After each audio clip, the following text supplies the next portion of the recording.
All right, so if Chris is going to be your draft expert for the Chargers, then I have to talk about what the team's doing now, right? And so I'm just kidding. We'll talk about draft too. I saw he did a video yesterday with the number 5 pick and what trading that could look like. So I want to talk about flexibility in another matter. Hortiz came out and started talking about the state of the franchise and what it is going forward, and really kind of answered the question of, this is why we traded Keenan Allen. This is why we restructured Bosa. This is why we restructured Mack. This is why we cut Williams. And I'll do another video probably in a couple of days or even tomorrow talking about why the Chargers can afford to cut 2 wide receivers, and it'll be fun. It'll be a good video. So anyways, before we get into the one this week or this day, just want to talk, like, if you have yet to subscribe to this channel, go for it. We're making a push for that first 5,000. There's benchmarks with subs that you want to have. We just want this to be shown to more of you. We want to be your go-to place for Chargers content. This has been an awesome ride the first couple months we've done this channel. It's been fantastic. So thank you so much for everything that you've done as we've been putting out videos each of these days. And I have a subscription to The Athletic.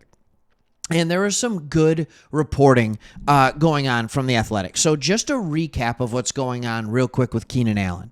The Chargers wanted to restructure his contract. He said no. First, it was a pay cut. He said no. Then it was a restructure. He said no. He just said, I have no business in that. He goes, so none of them worked out. This is what Hortiz said, sorry. He said none of them worked out. We had an offer for him that day, and we traded him. All right, like that's what he said. Later in the interview, he said, we kind of went down every path. And in the end, this is the one that fit us best and fit him best. I think this is very interesting. And then comes the best part about all this. All right, I knew who I was trading, Hortiz said of Allen. He's a very talented player, and I have the utmost amount of respect for him as a player, as a competitor, as a person.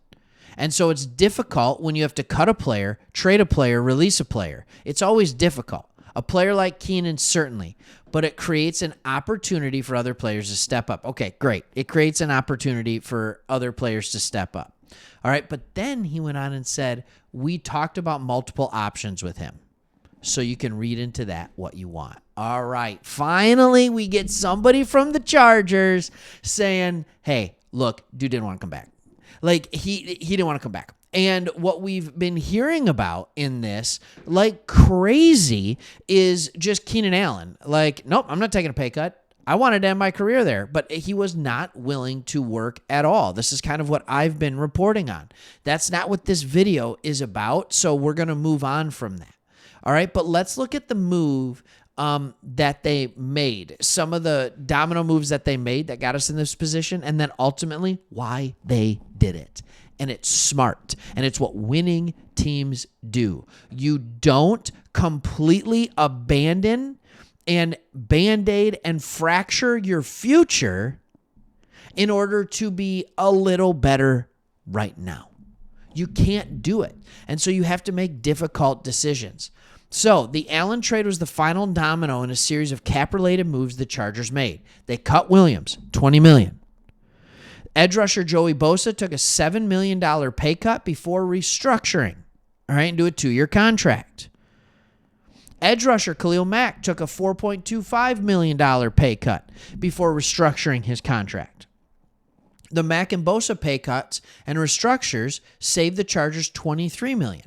So between Williams and the Mack and Bosa, you're at $43 million. You jump into 60-some million when you add Keenan Allen. Okay, but you might be saying to me, you might be screaming at your phone or your computer, your TV, however you're watching this right now, and you might be saying, but we haven't signed anyone. And you have signed people, right? But there's been no big signings or things like blockbuster moves that you're looking for. Well, here's the thing. I think a lot of people think free agency is this 3 weeks kind of before they start going into draft stuff. And it is 60 to 75% 50 to 75% of free agency. It is. But free agency isn't just these few weeks. You're going to have players that are going to get cut after the draft. You are going to have players that are going to get cut after training camp or during training camp. You are going to have players that are still sitting there, veteran players that are looking for a team. There's still a ton of free agents out there. I would say 100 free agents. And Hortiz realizes this. All right? He said, we're not done in free agency. We won't be done before the draft. See? We won't be done after the draft. See? There's more. We'll still be after players, and we have that flexibility now. I think that's how you build a team. That's how we'll be able to build a team, a complete team, and really have a lot of depth behind just the starters. We all saw what happened last year. You have good starters. All right? You had good starters. 100%. I'm not going to knock that. The depth wasn't there. If you had a player go down, your club was in trouble. You also want to be able to look forward and say, am I protecting the integrity of this club going forward? That is the question you have to ask yourself. Is he protecting the integrity of the club going forward? And the answer, I would make the argument, is yes. Based on over the cap, and I've said this before, all right, even with, look at this, $51.4 million in dead money, you still have $33 million. They are not freaking out. Jim Harbaugh is clear that he's not going to need to be immediate success, even though when you have Bosa and Mack and Derwin James and Justin Herbert and Rashawn Slater, you have a chance to have immediate impact.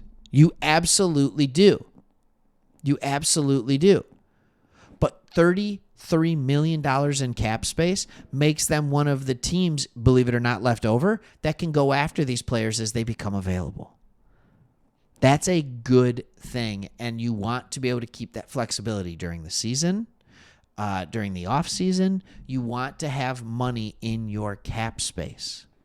And then, I've said this before, but I need to say it again. Next year, look at this number. Team cap space, a projected $98.5 million. And if you let go of Joey Bosa, it's another $25 million. $123 million is what you could be walking into next year with. You have 33 now. You have high draft picks right now. You will be able to have a team that can represent the franchise well this year and then can be very, very good next year. That is what they're doing. Flexibility is key. All right, thanks for watching. See you on the next one.